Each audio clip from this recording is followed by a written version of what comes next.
everyone na nandito. I'm seeing mga faces na usually na uma-attend sa atin, mga visitors, and of course, our beloved members. Ang ating Sunday school lessons na ginagawa is primarily intended for our members. Kaya we hope na yung mga members natin try to subaybayan itong ating Sunday school series about covenant theology. As I have mentioned repeatedly na merong parang kakulitan sa atin na very awkward, pero kailangan nating aminin that while we say that we are reformed, and if reform or since being reformed is equivalent, reformed theology is equivalent to the name covenant theology, marami sa mga nagpapakilalang katulad natin na Reformed Baptist ay hindi pa ganong kagamay ang covenant theology. This is an area that needs reformation. Naglabas ng position or view ang Reformed Baptist Association of Churches in Luzon, ang REBAP Luzon, recognizing the two possible positions ng 1689 when it comes to covenant theology pagdating sa chapter 7, which means whether kung ano man ang pinaniniwalaan natin dito, at least ang aim natin is magamay natin yung covenant theology as understood by the particular Baptist na inaalaw ng ating confession of faith. So ito ay gusto natin na mas mapag-aralan pa sa ating iglesia. At natutuwa ako na yung mga iba nating mga kapatid, pag na-miss nila ito, ay tinatry nilang pakinggan daw sa YouTube, which is good because I'm telling you na tatagal itong series natin na ito. This is our 4th lesson, which is our first month na ng pinag-aaralang covenant theology, at nasa overview pa lang tayo. Wala pa tayo sa pinaka-trees. We are just surveying the whole forest para meron na tayo kagad na mapanghahawakan. Kaya diniretso ko na kagad sa difference ng Baptist Federalism and Pedo-Baptist Federalism para ma-pick yung interest natin at makuha na ito pala yung pinupuntahan natin. At as we go along, maintindihan natin, darating ang araw sa mga pag-aaral natin, bakit ganito ang pananaw ng mga Baptist when it comes to federalism sa covenant theology. Bakit nag-arrive sila sa ganitong bagay? Yan ang tutuklasan natin sa mga darating na panahon. But for now, let us have an overview dito sa Baptist Federalism and Pedo-Baptist Federalism. So, sa sa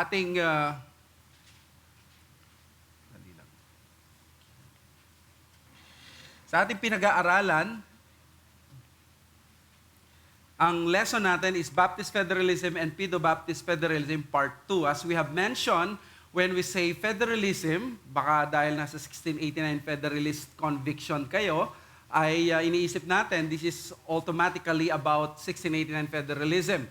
No, when we say federalism, this is about yung paniniwala ng mga reform na sila ay naniniwala na ang structure ng Scripture is that God deals with man through covenants. Yan yung pinaka-essence. Kaya tinawag nating federalism because both camps believe in the doctrine of federal theology, or in other words, yung headship na naniniwala tayo na sa covenants, syempre, ay may mga beneficiary at merong head na tumatayo, kumakatawan sa lahat ng mga taong magiging beneficiaryo nito. Kaya sa limbawa sa Covenant of Works, si Adam, siya ang tumayong federal head natin, anuman ang ma-achieve niya, whether for good or bad, ma-achieve yun ng lahat ng kanyang posterity. On the other hand, sa Covenant of Grace, or Covenant of Redemption, sino man ang mga nandoon kay Second Adam, doon sa second person of the Trinity, ang mga elect ng Panginoon, sila yung makikinabang doon sa paghihirap at ma-accomplish ng federal head. Kaya among Federalists ay may dalawang camp, which is the Baptist Federalist at Pedo-Baptist Federalist.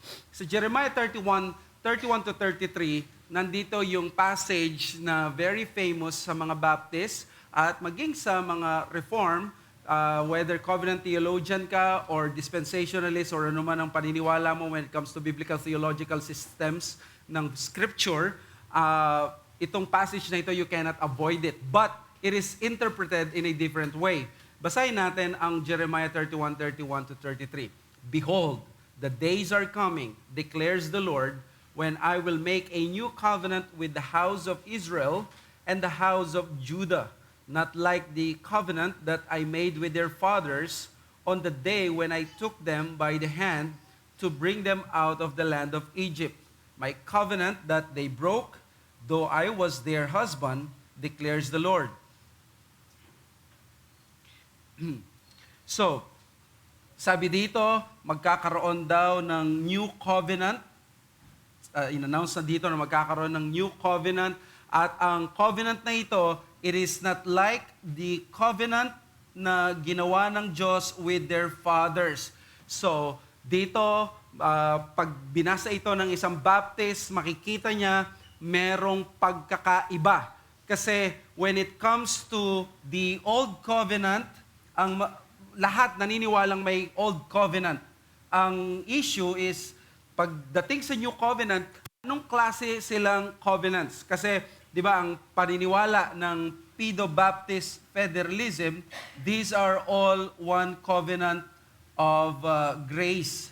So, na ibang administration lamang Old Covenant, at iba lamang ang administration ng Covenant of Grace sa New Covenant, but it's the same substance. Ibig sabihin, pareho sila ng laman.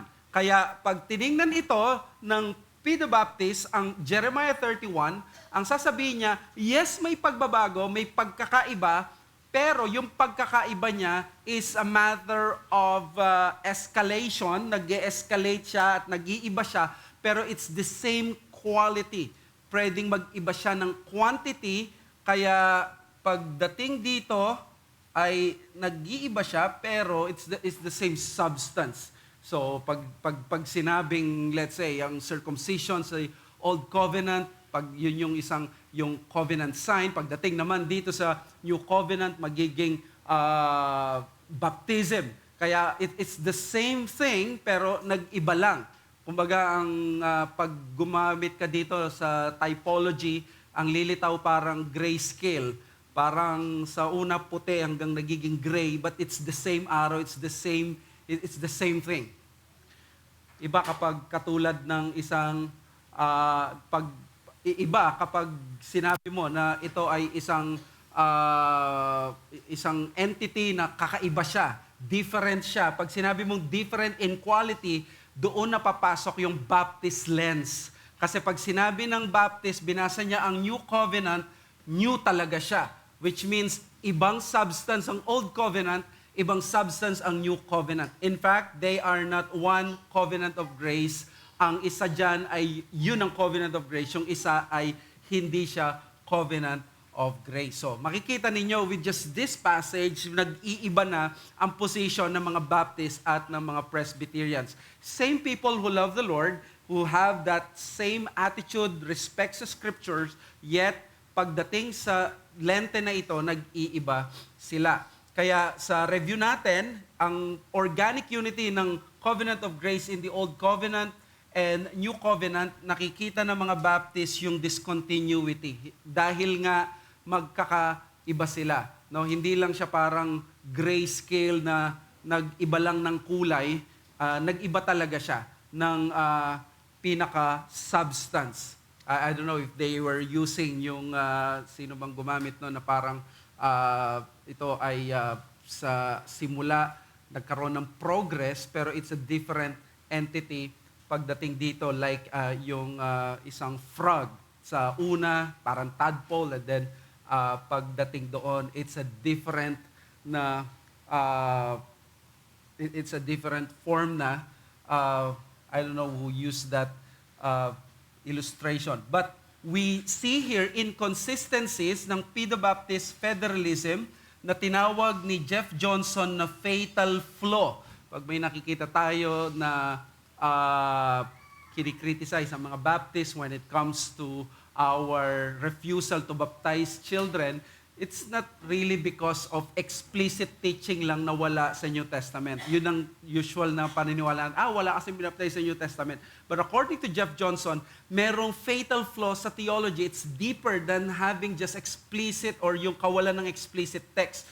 Yung overemphasis ng covenantal continuity that makes the Old Covenant the same substance with the New Covenant. Yan yung sinasabi natin, na kapag same substance ang Old Covenant at New Covenant, dahil pareho lamang silang covenant of grace, ang mangyayari dyan is kung ano ang applicable sa New Covenant, i-apply, or applicable sa Old Covenant, i-apply din sa New Covenant. So, halimbawa, they allow the unregenerate to participate in the people of God. Kasama kasi dito na sa Old Covenant ay ang mga unbelievers.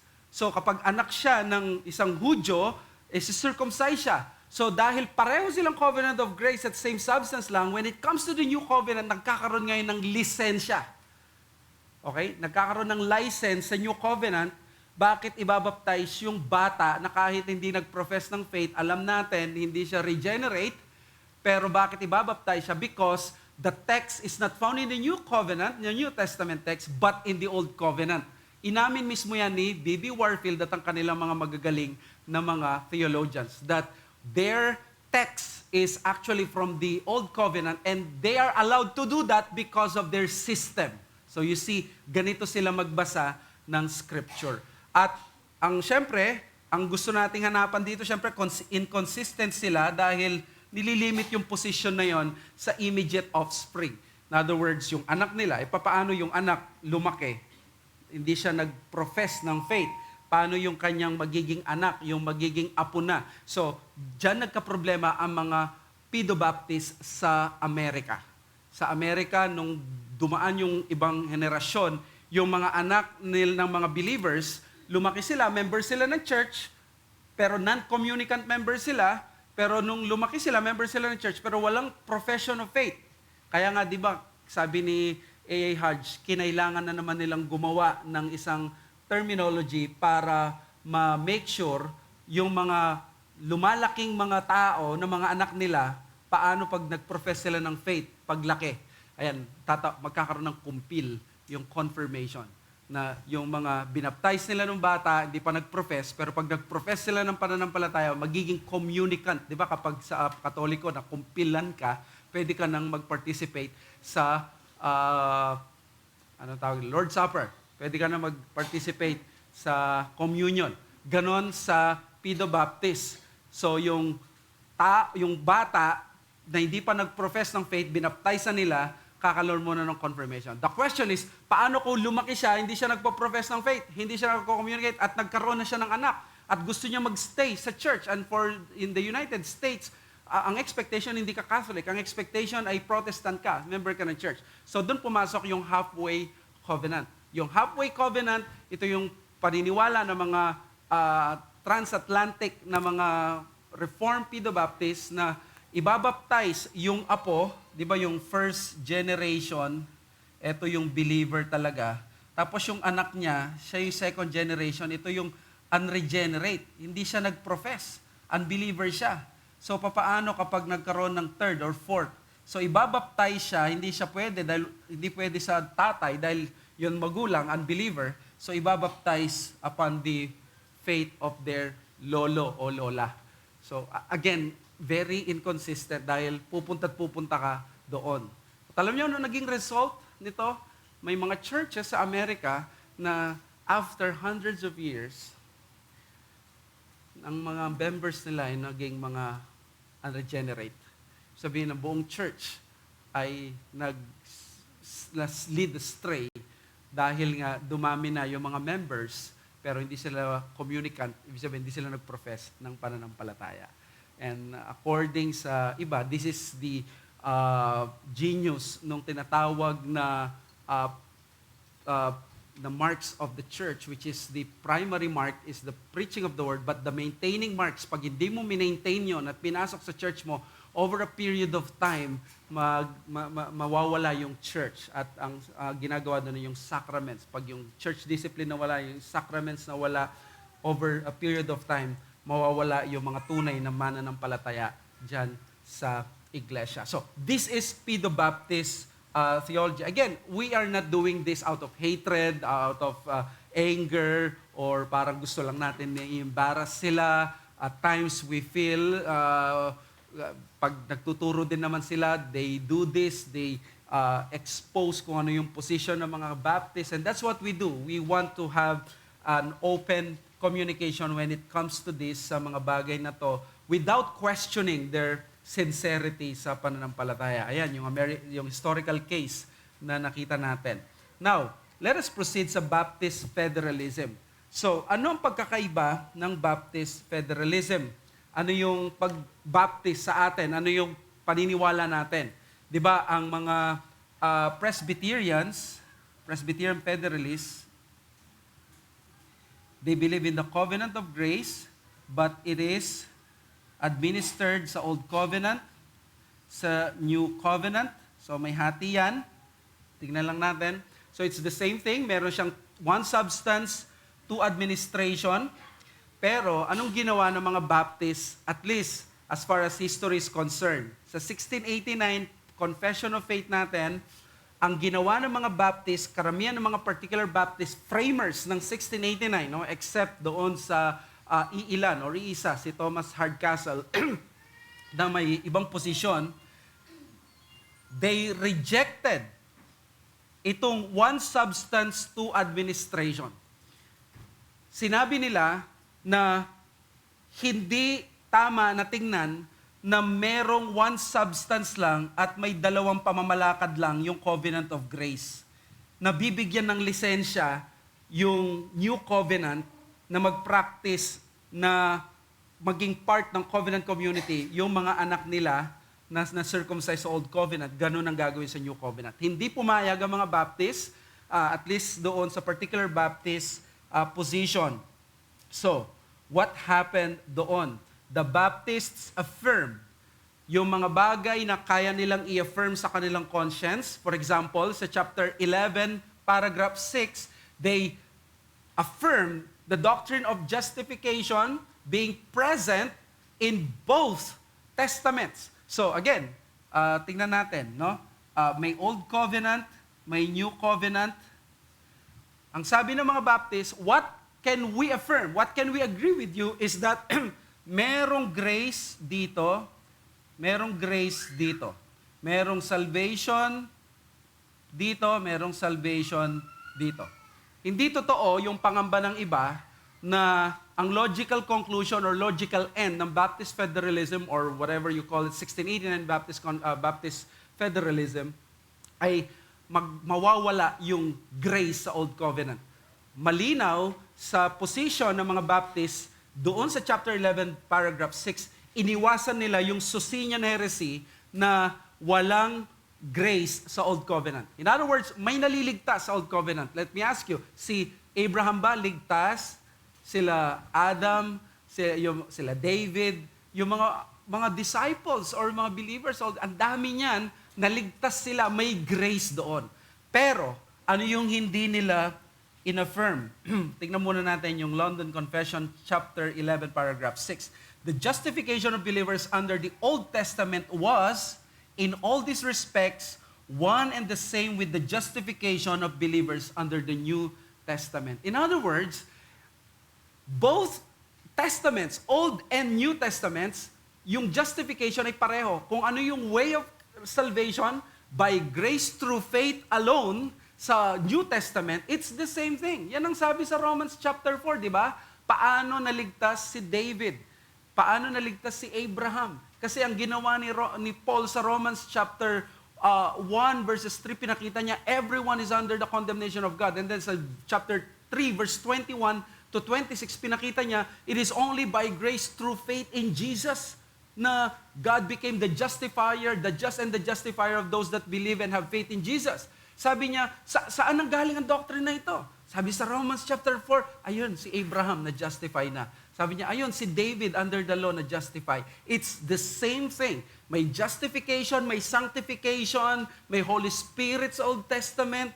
Nandoon yung mga salvation, blessings na makikita natin pagdating sa justification, nandoon sa Old Covenant.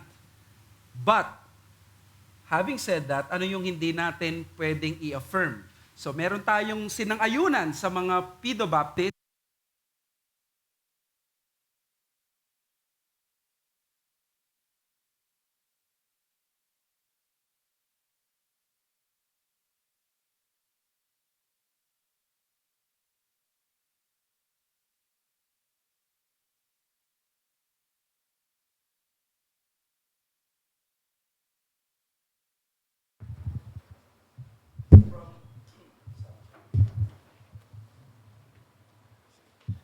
Kaya nyo na lang na yung aking lapel ay nandito na lang para kung sakaling gumana. So from Genesis to Revelation, the same unity of substance of the covenant of grace is recognized. Now, wag tayong magpa-discourage doon pag sinabing same unity of substance of the covenant of grace is recognized. Ibig sabihin, yung biyaya ng covenant of grace, ibinabahagi even sa Old Covenant. Okay? Ibig sabihin, yung kanyang kapangyarihang magligtas, yung covenant of grace, nandoon sa Old Covenant. Nandoon sa Old and even sa New. Nandoon yung kapangyarihan niya. Ang tanong lang dito, yung historical progression. Yun yung emphasis ng chapter 7, paragraph 3 ng 1689. Ang approach ng Baptist ay historical. Kailan nagsimula talaga ang covenant of grace? Kailan talaga na-establish? Historical approach sila. Itong Pedobaptist is system na kagad. Ang approach niya is theological. So, parang systematic theology. Pero ang approach ng Baptist, yes, may systematic theology, pero ang mas emphasis niya is, again, historical. The progression of those covenants, at ito ay covenant of grace ba siya nung mayroon ng promise sa Genesis 3:15.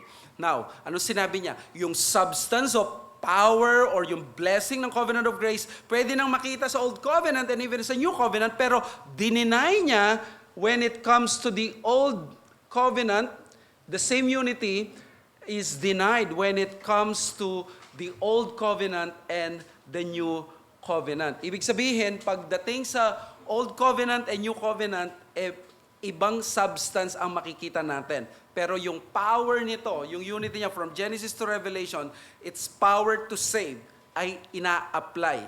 Pero yung pinaka-substance or administration nito sa Old Covenant and New Covenant, magkaiba ito. So, this is different, itong Old Covenant at sa New Covenant.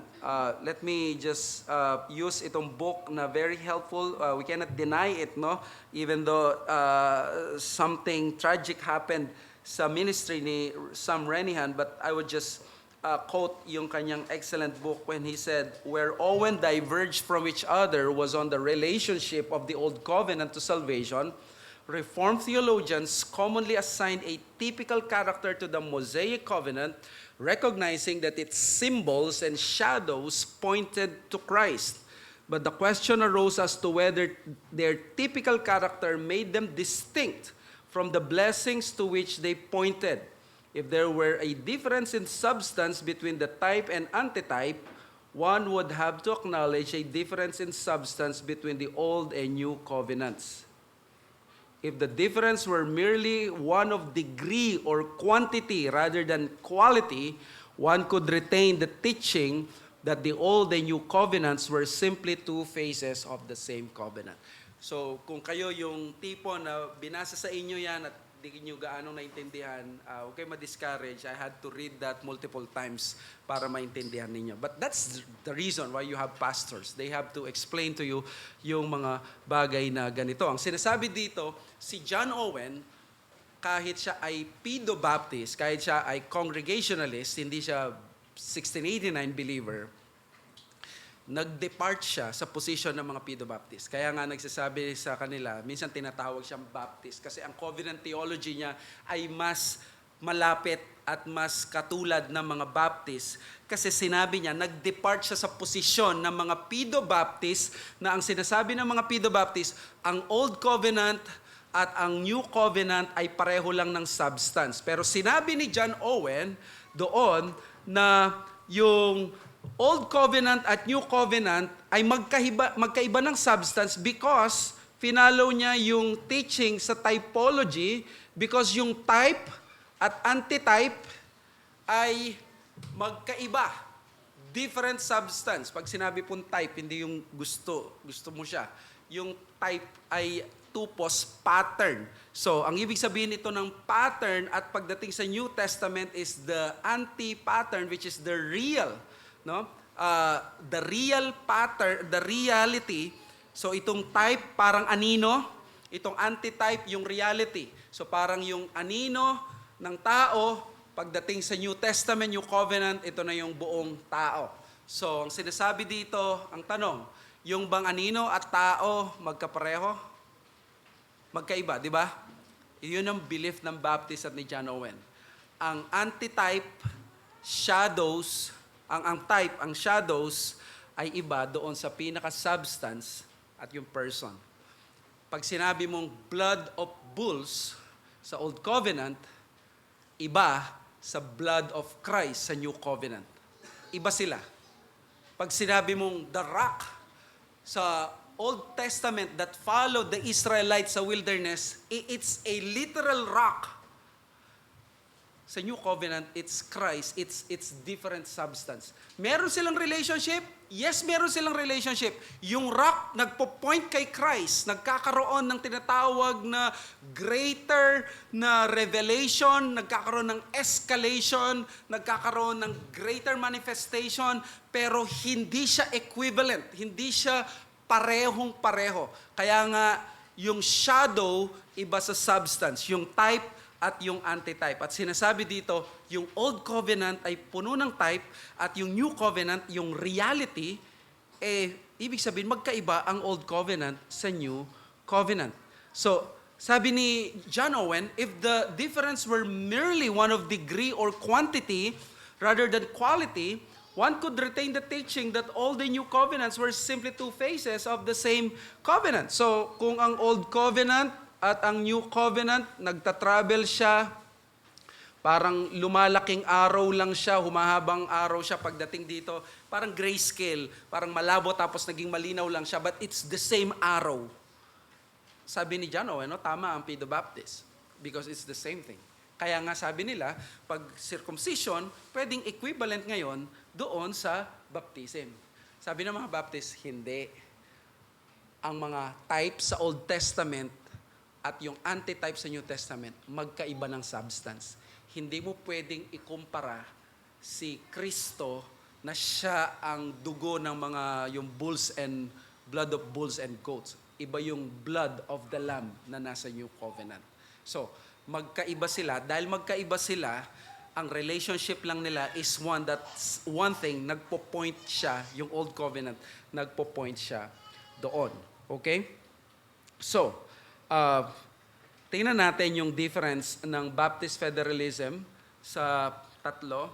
Remember, ang Westminster is 1640s, ang Savoy is 1658, at ang ating is 1677. Pero dahil may persecution, 1689 siya pinublish. So, this is 1658, 1646. So, makikita ninyo na yung lola natin ay ang Westminster Confession.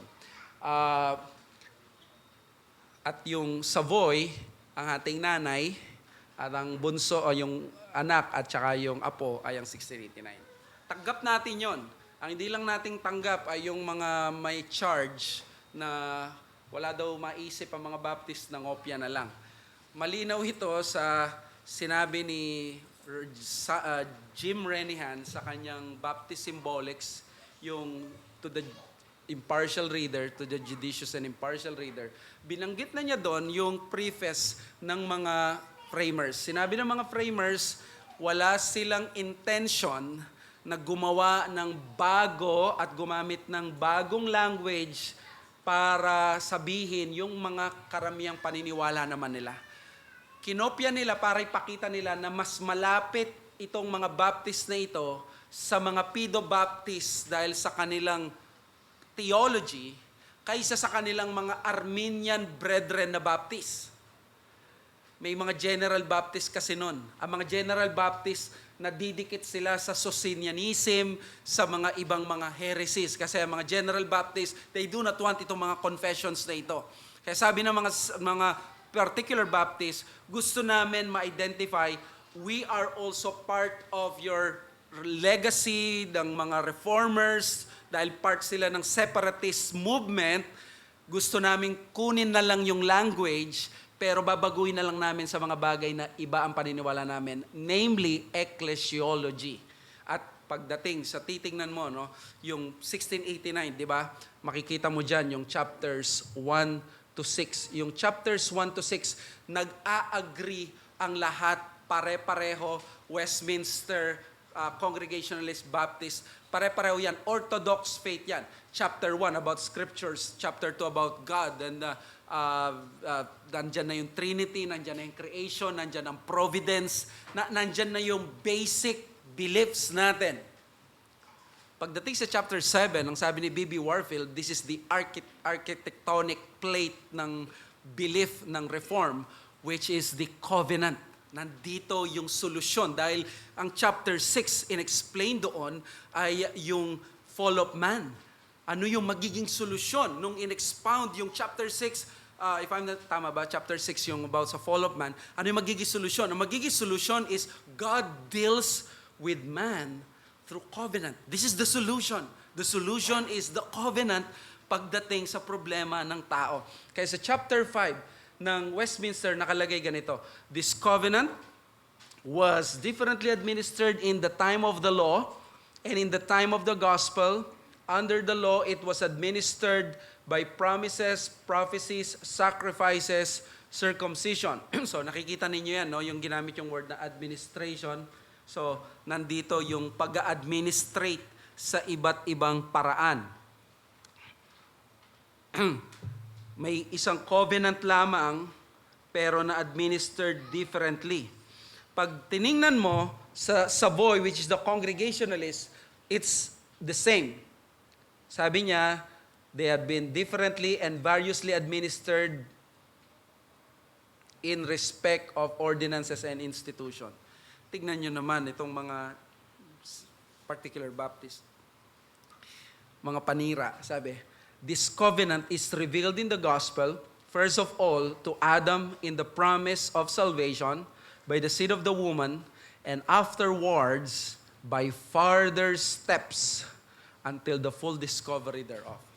Pag binasa mo ang 1689 lang at hindi mo siya kinumpara sa Westminster Savoy at hindi mo inalam yung historical context na halos lahat kinopya niya mula chapter 1, chapter 2, chapter 3, chapter 4, halos lahat verbatim. Except lang of course the good and necessary consequence. Pag hindi mo ibinasa, parang akala mo, walang pagkakaiba. Pero alam mo, kung binasa mo ang chapters 1, 2, 3, and 5, hanggang 6, at pagdating ng 7, dito, ba't nag-iba sila? Eh di ba parang meron silang kinokopya dito na confession, na halos pareho sila. Pero bakit hindi nila binanggit differently administered? Bakit sinabi nila ay by further steps until the full discovery thereof? Tuloy natin, was completed in the New Testament, and it is founded in that eternal covenant transaction that was between the Father and the Son. This is meron na tayong COG, the Covenant of Grace. Meron na akong binanggit na COW, the Covenant of Works. Meron tayo ngayon, COR. Hindi po Certificate of Registration, but the Covenant of Redemption. Ito yung Pactum Salutis. This is the Trinitarian Pact. The Trinity themselves, nagkaroon ng covenant among themselves na merong ganitong transaction ng Father at Son. So, makikita ninyo, nakabase ang Covenant of Grace sa Covenant of Redemption na pinag-usapan at ng Father at ng Son at in-apply ngayon dito sa history at ngayon, doon nakabase yung Covenant of grace. At sabi dito, ulitin natin, by further steps. So again, pag tiningnan natin dito, let's just try to have ang haba ng Westminster, ayan o, ang haba niya, pero tignan na lang natin. This is the most discordant passage in the whole confession. This is from Jim Renihan. Most discordant passage in the whole confession. It is obviously clear that the Baptists deviated from the Westminster understanding of the covenants. Sabi ni Pascal Denault sa The Distinctives, ano yun, of Baptist Covenant Theology, it is obvious that the authors of the 1689 completely avoided any formulation reminiscent of the one covenant under two administrations model that we find in the other two confessions of faith.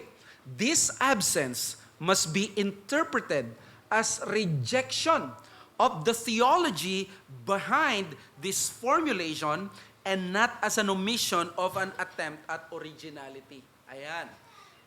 Iniwas nila, pinalitan nila, hindi dahil gusto nilang i-rephrase or gusto nilang maging original ang understanding nila or yung kanilang language na gagamitin. No, it's not an issue of originality.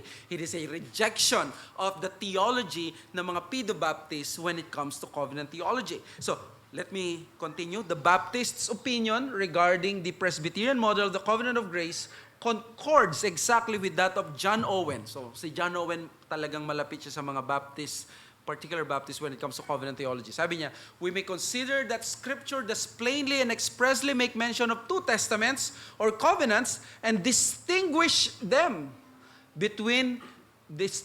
in such a way that what is spoken can hardly be accommodated to a twofold administration of the same covenant. So by that words, ni-reject ni John Owen ang Pedobaptist covenant theology, yung understanding niya. So, let's just himay-himayin pa. The Westminster Confession contained 6 paragraphs. The Savoy had 5. Wow. The 1689 had only 3. So, 6 paragraphs versus 3 paragraphs. Talagang pinakita nila na kakaiba yung sa kanila. At yung third paragraph was not even a summary, but a clear departure from the contents of the two previous Pedobaptist documents, which is, of course, the Westminster and the Savoy. Ano yung pinakamahalagang word? Further steps. By further steps. In other words, nandun yung progressive revelation ng Scripture o ng covenant. Which means, ang Panginoon, yung Old Covenant, magkaiba, yung mga shadows na yan, yung mga rituals, yung mga similes at mga iba pang mga comparisons, makikita natin yung fulfillment niya through that progress sa revelation history. So, ano ba yung pinupuntahan ng lectures na ito? Ang lectures na ito ng ating Sunday School ay nag-hold sa view ng 1689 federalism, while of course we respectfully recognize yung accommodation ng confession to other view. But I am in the position ng mga federalists on this matter, especially when you read the books of the federalist theologians, na ang dahilan ay inaccommodate lamang ng mga federalist ang position na tinatawag ngayon na classical para mas maging generic or mas inclusive yung 1689 confession. Si Thomas Hardcastle ang promotor or isa sa nag-hold ng hindi 1689 federalism type of view sa 1689.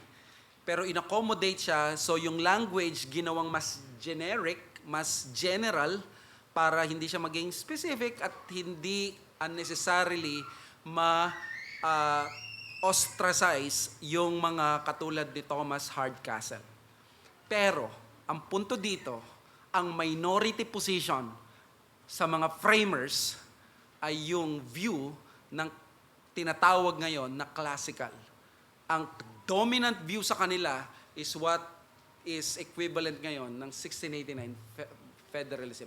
This is not an opinion of myself and just a sentiment. This is historical data. So this is historical data. Okay? Kaya, Jim Renihan, again, sabi niya, when viewed against the context of the Westminster and Savoy material, one is able to see that the Baptists sought to retain the notion of covenant theology while at the same time framing it in a more historical cast. No one should say that the Baptist doctrine is identical to the Presbyterian because it is not. But neither is the independent doctrine the same as the Presbyterian. In fact, the Baptist doctrine is a major advance on the Presbyterian doctrine. It is not simply an alteration or modification of the earlier doctrine. So, hindi siya modification. Hindi siya yung Presbyterian materials ng covenant theology, na covenant of grace sa Old Covenant, covenant of grace sa New Covenant, and then dahil New Covenant, regenerate membership tayo. Ganun lang. Hindi ganun. Sa ating conference, si Pastor Josh Gurango will talk about 1689 federalism as the ablest solution or defense against pedobaptism. Okay? At ano yung gagawin niya? Ang gagawin niya most likely is papakita kasi yung sentiment ng marami. Kapag sinabi mo na same lamang ito na covenant of grace, and then nandito ang Old Covenant, New Covenant, same administration. Kapag inamin mo bilang Baptist, ganito mag-isip ang mga pedobaptist. Pag inamin mo na merong na ang Old Covenant is covenant of grace, administration lang siya, na ganito, mapupunta ka doon sa kanilang system at sasabihin nila sa'yo, okay, good. Ang covenant of grace, na-administrate siya sa Old Covenant, nandito na, at ang sa New Covenant. Ang sasabihin nila ngayon, dahil anak mo yan, dapat mong i-baptize, katulad ng Old Covenant. Kasi nga, pareho namang covenant of grace yan. Okay? Sasabihin ng Baptist, no. Kasi sabi sa New Testament, faith baptism sequence. Bago mo i-baptize, may faith muna. So, kailangan may profession of faith. Sasabihin ng pedobaptist, hindi, tingnan mo sa Old Covenant, mas malalim to, theological. So, pupunta sila sa Old Covenant. Ang point ng pedobaptist ay ganito. Kung ganito ang i-argue mo at Baptist ka at ito yung kukunin mo, siyempre maintindihan natin. Pero, ang sasabihin sa'yo ng pedobaptist ganito, ba't ka nag-change ng rules? Sino nagsabi sa'yo? Napalitan mo. Na pwede ang unregenerate sa Old Covenant at sa New Covenant, bigla ka nag-change ng New Covenant, ng regenerate na lang. Bakit regenerate membership na lang? Sino nagsabi na magkakaroon ka ng rules na bago? Pareho tayo. Tingnan mo, ang Covenant of Grace nandito, administration siya, New Covenant administration siya. So, nakikita natin na ang 1689, madidismantle na kagad yun. At sasabihin niya, ang Old Covenant ay ibang covenant, hindi siya covenant of grace. Ang New Covenant, ang covenant of grace. So may stark contrast, merong discontinuity. Hindi ka pwedeng mag-apply ngayon from the Old Covenant nang i-apply mo sa New Covenant. Kung regulative principle of worship ang New Covenant, dapat kunin mo siya sa New Covenant dahil nandito yung positive laws ng New Covenant. May positive laws ang Old Covenant, yung mga laws na pang Old Covenant lang, positive laws ang tawag doon. Ang positive laws sa New Covenant ay ito. Pagdating sa New Covenant Church, ganito yung gagawin ninyo. Ganito yung gagawin ninyo sa pagsamba. Ganito yung gagawin ninyo sa inyong mga sacraments. Okay? So, that's how we view it.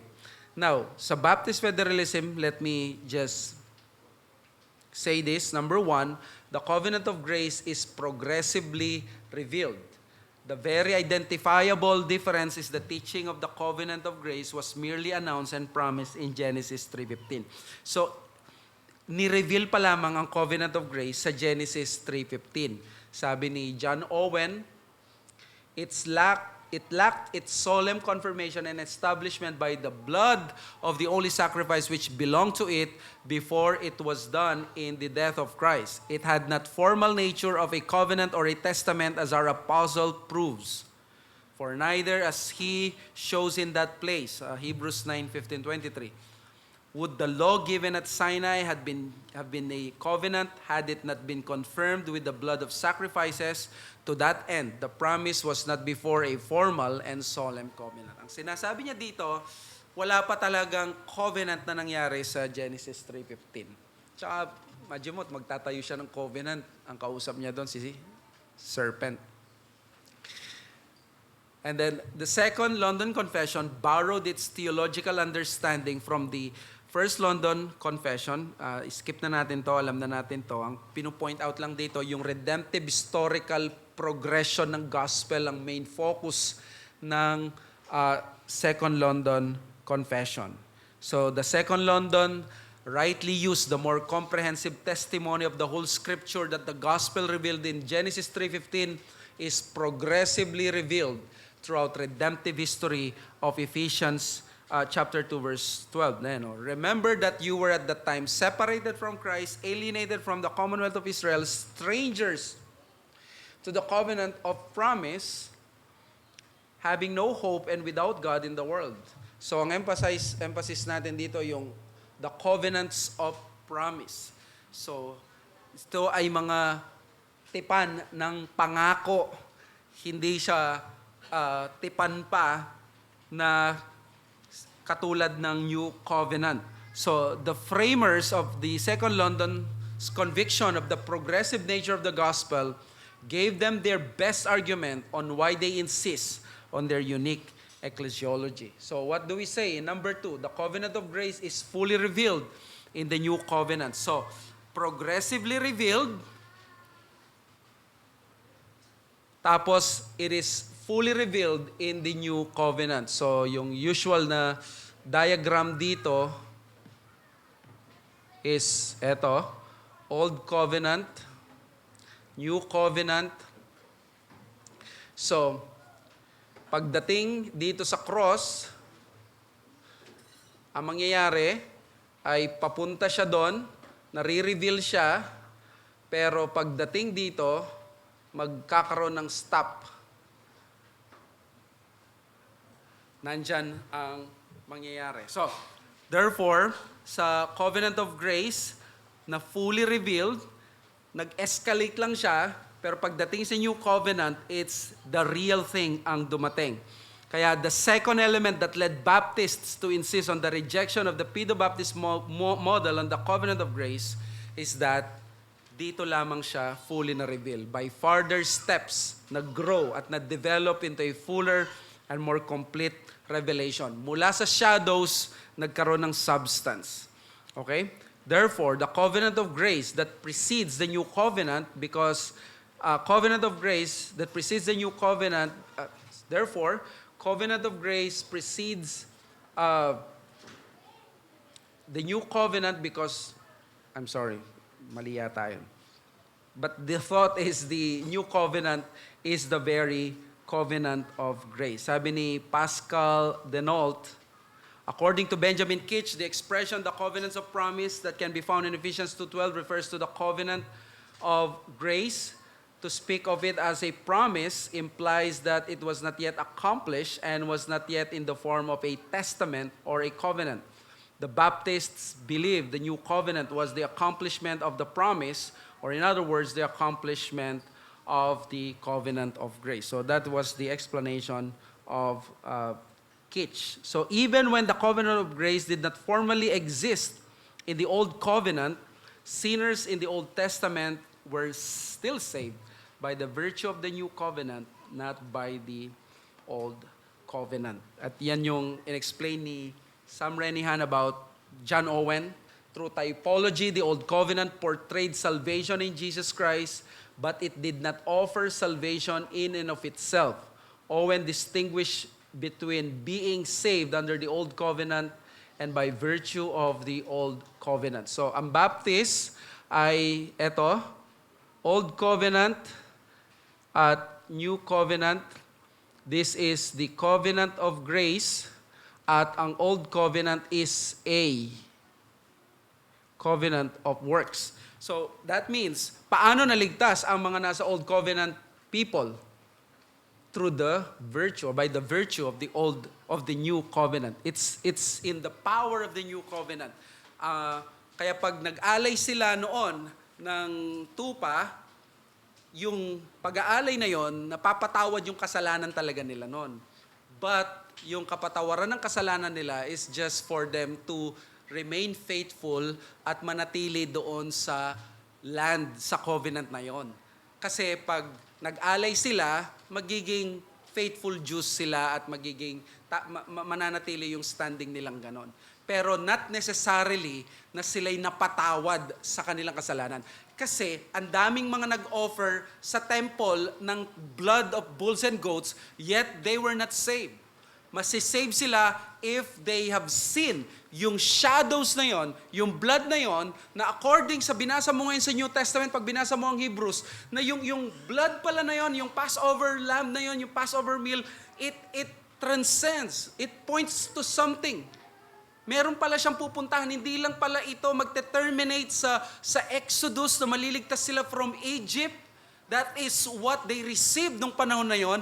Pero yung eternal at yung ultimate na pupuntahan pala nung Passover lamb at Passover meal na yon is actually yung pinaka-ultimate reality, yung substance, which is Christ and our salvation from sin. So, makikita natin ngayon na dalawa ang uri nung tinitingnan na pwedeng mangyari na itong blood ng bulls at goats ay applicable siya sa panahon nila, pero it points to something else or in the future. At kapag tiningnan nila yung future or nagtiwala sila doon sa sinasabi ng future because nakapromise na yun sa Genesis 3:15, doon sila nagkakaroon ng kaligtasan. Kaya 1689 federalism is the one covenant revealed progressively and concluded formally under the new covenant. Sabi ni Tom Hicks sa kanyang What is a Reformed Baptist? Scripture teaches that the new covenant saved saints who were under the old. Scripture teaches that the new covenant saved saints who were under the old covenant. In covenant theology, the new covenant is nothing other than the fullest historical revelation of the covenant of grace. Another way of putting it is that the covenant of grace in the Old Testament was the seed of the new covenant. The new covenant is the covenant of grace in full bloom. The covenant of grace is the new covenant, and the new covenant is the covenant of grace. The covenant of grace is not additional, overarching, or distinct from the new covenant. Gandun lang pala. Sorry. So, punta tayo sa number 3.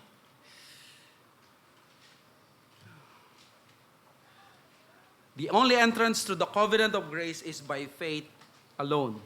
We have established that the Pedo-Baptist Federalism allowed their children to be part of the covenant of grace by virtue not of their own faith but their parents' faith. At alam natin, inconsistent ito because ang covenant of grace sa kanila is a compact of agreement between God and the elect sinner. Inconsistent, di ba? Pag pinadefine mo sa kanilang covenant of grace, it's the compact between God and the elect sinner. Paano siya naging inconsistent? Sa system nila, yung regenerated believers correspond to the internal spiritual substance, while those who profess faith pero hindi sila genuinely regenerated ay natural external administration. So yung mga binabaptize nila, alam nila na may mga iba doon na hindi believer. Part sila ng covenant community, pero non-communicant members sila, or yung iba ay hindi talaga bahagi ng covenant of grace. Ang point lang dito is, ba't mo sasabihin na agreement between God and the elect sinners, pero when you apply it, pwede pala na maging part ng covenant of grace ang unbeliever. Yun yung point ng mga Baptist. At si Edward Hutchinson, isang kilalang particular Baptist doon sa treatise concerning covenant and baptism, then it seems there are two ways to come into the covenant of grace. One by being the natural child of a believer, the other by actual faith. But this is ridiculous. For there is no being in the covenant of grace, but by election on God's part and an actual faith on man's part. The Baptists simply acknowledge without difficulty. Gusto ko lang emphasize yung without difficulty. The consistent and logical meaning of the covenant of grace as defined. Kung ang covenant of grace is God and the elect, and therefore by faith lang, doon ka lang pwede maging member ng covenant of grace. So, sabi ni John Bunyan, how are these brought into this everlasting covenant of grace? Paano daw nagiging member ng covenant of grace? Ang answer niya, by conversion, not by election. But, teka muna, wala bang election? Di siya naniniwala sa election. No, hindi yun ang point niya. Naniniwala siya sa election, pero sabi niya, ang titingnan mo, hindi yung election. Ang titingnan mo yung conversion. Nag-profess ba siya ng pananampalataya? Kaya ang implication nun, Baptists then and now, baptism and church membership only to believers, not simply upon the assumption that one is elect. So, Baptists then and now believe that baptism and church membership are only applicable to believers. Not simply doon lang sa assumption na ito ay anak ng believer. Okay? So, the point is that, this is kay John Spilsbury. Sabi ni Spilsbury, who are the true approved subjects of this covenant? Are they only such as believe? For God approves of none in covenant with him by his word out of Christ, nor of any in Christ without faith. Nay, God denies his approving of any in fellowship or communion with him that does not believe. So, ang tanging bahagi ng covenant of grace is those who have belief. So, Baptists believing on the one single key to enter the covenant of grace, which is via faith alone, rejected the concept of external administration where unbelievers may intentionally be part of the visible church. Ang argument na maraming PWBap dito, kayo rin naman mga Baptist, inaamin nyo ba yung church nyo pure? Di ba kayo may mga unbelievers din na papatunayan? Ang issue kasi dito, tayo, hindi natin intentional na binabaptize yung mga alam natin na regenerate. Ang doctrine natin, in good faith, binabaptize natin yung mga nag-profess and thereby we believe sila ay regenerate. Kapag meron tayong, hindi tayo convinced sa faith ng tao, we reject him. May mga cases na nireject na ako sa interview because ang tingin nung in-interview ko is nag-church siya dito, faithful siya, kaya tiyak niya pupunta siya ng langit, tatanggapin siya ng Diyos. Narinig ko yun. Mabait siya. Hindi niya naintindihan ng salvation by grace through faith alone in Christ. And they have to reject it. Kahit pa siya ay anak ng believer or sino man siya. Sabi ni Pascal, Baptist ecclesiology, maganda to, because it rested on a different federalism, rejected the Presbyterian notion of a visible church made up of professing believers and their posterity. The Baptists kept paragraph 1 as it was worded and rejected paragraph 2. That is chapter 25 or 26 to. Put differently, the Baptists supported the notion of an invisible church made up of all the elect, but for them, the covenant of grace only included the elect who had been called. It did not have an external administration in which the non-elect were to be found. So, sa Baptist, ang covenant of grace ay ang mga members lang dito, all the elect from Genesis to Revelation. Application. With covenant theology, we will see Christ more in the scripture as we are conscious of the unity of Scripture as one book of redemption, redemptive history. Ito yung advantage or application ng covenant theology. Sabi nga, sa inisip na, ba't kailangan natin pag-aralan yan? Kasi po, sabi nga, kung dito tayo tatatag at ito yung spine ng reform, pwede kang maging strong Calvinist at hindi mo pag-aralan to, you will be a strong Calvinist, but you will never be a strong Reformed believer. Ang Reformed theology is covenant theology. John MacArthur was a strong Calvinist, but he did not hold to this. He was not Reformed. So, he was a strong Calvinist. He was strong in the sovereignty of God. Hanggang doon, yung paniniwala mo, sovereignty of God, salvation. But when you come to the details of Scripture, yung pag-aaralan natin sa susunod, yung mga trees of the forest, paano mo appreciate yung mga bawat trees na yon and how they contribute to the whole ecosystem ng forest. At yun ang i-aim natin ngayon. Makikita natin that the Bible is just one book at the end of the day. It is not just a library of 66 books of 40 authors written for the span of 1,500 years. At the end of the day, covenant theology says there is just one author, God, through the Spirit, from Genesis to Revelation. And that makes the Old Testament a Christian scripture. Ang Old Testament, dapat tingnan natin siya as Christian scripture. Napakatindi ng implication niyan, lalo na sa preaching. Sabi ni Micah and Sam Renihan, this allows us to affirm heartily every single aspect of a redemptive, historical, hermeneutic, and approach to preaching. Christ is everywhere. The gospel is everywhere. The covenant of grace is everywhere because it is God's driving and uniting purpose to gather the elect in history. Ang ganda no, sabi ni Ted Donnelly, kung si Christ ang center ng both Old and New Testament, siya ang center ng Bible, ang pangamba ng marami na baka si Christ ay masyado natin siyang hinahanap dito kung wala siya, baka nga kulang pa tayo. Hindi natin nakikita si Christ na nandyan siya pero kontento na tayong makita lamang si David bilang tuturuan lang tayo paano maging faithful warrior. Tuturuan lang tayo paano labanan ng mga Goliath sa buhay natin. Pag nag-terminate lamang doon yung ating paniniwala about David, napaka-impoverishing nun sa soul natin. We do not see that David ay nagre-represent doon sa king na a man after God's own heart. But even he was looking for his own son, balang araw, the one who will reign in his throne. Pag binasa mo ang Romans, there is none who is righteous. Makikita mo yan, walang righteous talaga. Pag tinignan mo sa book ng Kings, yung mga prophets, yung mga kings na yon, ang sabi niya doon, who can ascend to the holy hill? Sa Psalms. Who can ascend to the holy hill? Sino makakapunta doon sa court ng Diyos? Sabi niya, he who has a pure heart. At sasabihin at nung pinrich yun ng mga maraming pastors at narinig ko, oh, you have to have a pure heart, you have to have a pure heart. Paano ka magkaka-pure heart? Ang tinutuko niya doon, there's only one pure heart who ever lived, and that is Jesus Christ.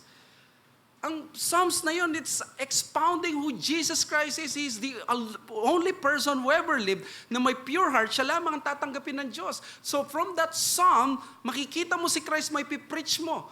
It's not enough for you na i-aim mo magkaroon ka ng pure heart, na magkaroon ka lang ng tamang discipline. Yung pure heart ay nanggagaling sa gospel ni Christ. Ang pure heart ay nanggagaling sa covenant of grace, sa new covenant. Dapat doon mo siya idodraw at dapat ma-apply mo. So, kaya ganito yung isang advantage ng covenant theology. Number 2, understanding covenant theology reminds us of our theological affinity with Pedo Baptist. Huwag nating awayin, huwag natin din masyadong tignan na parang pare-pareho tayo, pero gusto natin sabihin, mas malapit tayo sa Pedo Baptist kaysa sa mga iba nating fellow Baptists na hindi covenant theologians. Baptist federalism, sharp contrast between the Old Covenant and New Covenant, highlights the incredible blessings very unique to the New Covenant believers. Tingnan nyo, basahin niyo yung Hebrews. Companion sa covenant theology ang Hebrews. I hope na we can spend some time reading Hebrews. Try nating basahin ng Hebrews habang nag-aaral tayo. If you are not yet in Hebrews, go to Hebrews and read. Makakatulong siya. Dahil biglang liliwanag ngayon at maintindihan mo ngayon ng Hebrews. Oo nga no. Maintindihan mo yung chapter 10 na hindi ka pwedeng mapatawad, that the blood of bulls and goats can never take away sins, that the priest who stands daily ay hindi pwedeng makapaglinis ng kasalanan. But when Jesus came, siya ang lahat ng fulfillment ng priest, ng Levitical system na yon, at ng priestly system, ng sacrifice at ng blood and bulls. Sabi niya, when He offered Himself once and for all, He ascended to heaven and sat down at the right hand of the Father. There's only one article of furniture na hindi mo matatagpuan sa temple, and that is a chair. Walang chair sa Old Testament temple because the sacrifice was never ending. Priests always stand. It is never done. But when Jesus Christ, the great high priest, came to the world, He offered Himself, and then He ascended to heaven, and He sat down because it is finished. Doon pa lang, hindi ka na po pwedeng maging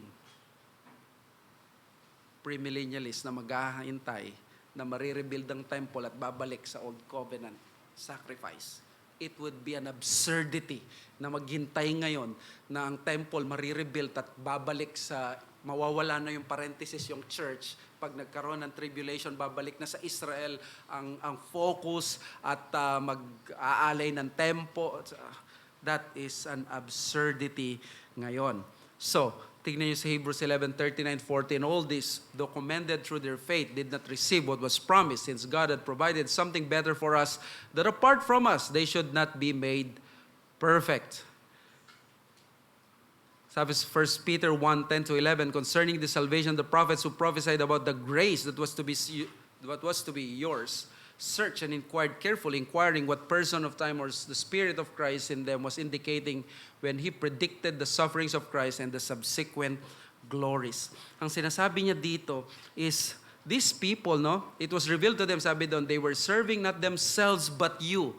The things that have now been announced to you through those who preach the good news to you by the Holy Spirit sent from heaven, things in which the angels long to look.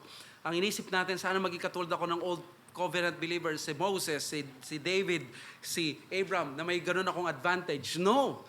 Sila ay inggit sa'yo dahil ikaw ang merong tunay na advantage. In fact, they were longing na makita yung nakikita mo dahil sa New Covenant designation. Nandito ka sa panahon ng New Covenant. Napakaraming blessings ngayon sa New Covenant na hindi nila naranasan. Just imagine that. Yun sa kanila ay shadows lang, pero sa New Covenant, it is already revealed that this is the Christ. Isipin nyo, sa text natin mamaya sa sermon, may mga pupunta kay John the Baptist, are you the Christ? Hindi pa nila alam kung sino si Christ. Pero ikaw, kilala mo na si Kristo, nandito ka na, at hindi ka dapat mainggit dahil sila ang naiinggit sa'yo sa kalagayan mo.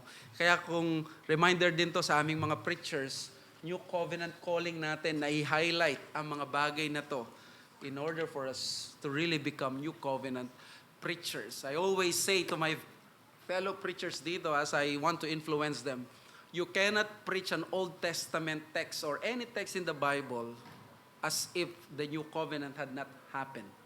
You will always go through the lens of Christ kasi nangyari na.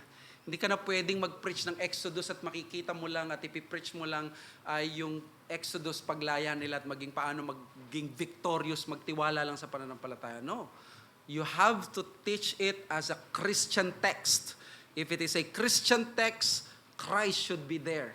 Tuturuan tayo dapat ng Old Testament text na yon na magtitiwala tayo kay Christ as our righteousness. Kung paano sila nagtiwala doon sa blood, doon sa lentils at hindi sa sarili nilang gawa.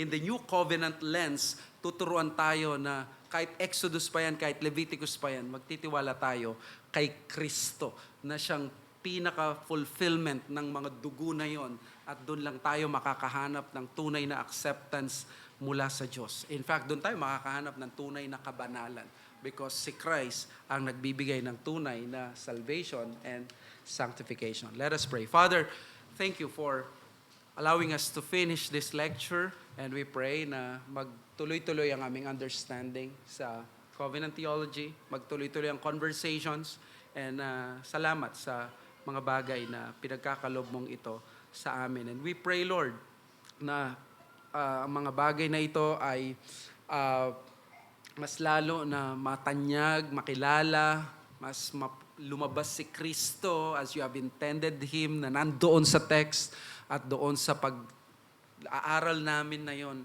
mas ma-cherish namin siya, mas ma-appreciate namin siya, mas ma-appreciate namin yung sacrifice at yung ginawa ninyo para sa amin, para mas lalo kaming lumakas sa pananampalataya at mas ma-assure at ma-confirm kami sa faith. We thank you. We ask these things in Jesus' name. Amen.